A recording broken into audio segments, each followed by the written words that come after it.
Since 1971, when President Nixon took the United States off what was left of the gold standard, the world has operated under a system of money called fiat. The dollar, the pound, the euro are all government fiat currencies. Fiat is a Latin word meaning let it be so. It is the law that this government currency be money. Indeed, without that legal enforcement, and the fact that we must pay taxes in this money, that dollar bill or that computer digit that represents a dollar would be pretty much meaningless. Only the government has the power to issue fiat money, but banks can create it through lending. If somebody wants to borrow $10, a bank can create it from nowhere and lend it. It can then charge interest. Banks also create money by lending against an asset, such as a house. They're given the deeds to the house, and they create the money out of nowhere and lend it, at interest of course.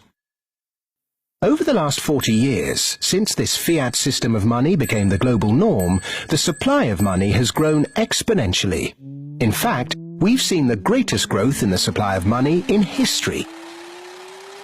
But who benefits?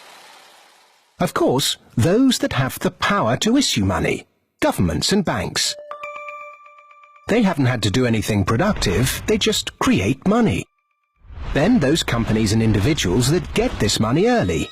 They can spend it before the prices of the things they want to buy have risen to reflect the new money in circulation. In other words, they get services, products, assets cheap.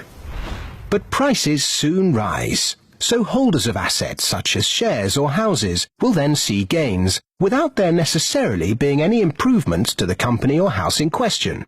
Often, this can lead to speculative bubbles. Who gets this money early? However money is created, be it through lending, fractional reserve banking, financial bailouts, or old-fashioned money printing, banks are always at or near the top of the money-issuing pyramid. Next come corporations who borrow large sums. Those on lucrative government contracts for new ventures, particularly overseas. Banks' associate companies and partners. Those that borrow early and at low rates. And the bank's senior employees. They all quickly get their share of the pie. In some cases, this will come in the form of bonuses. But what about those at the bottom of the pyramid? Those on fixed wages or incomes?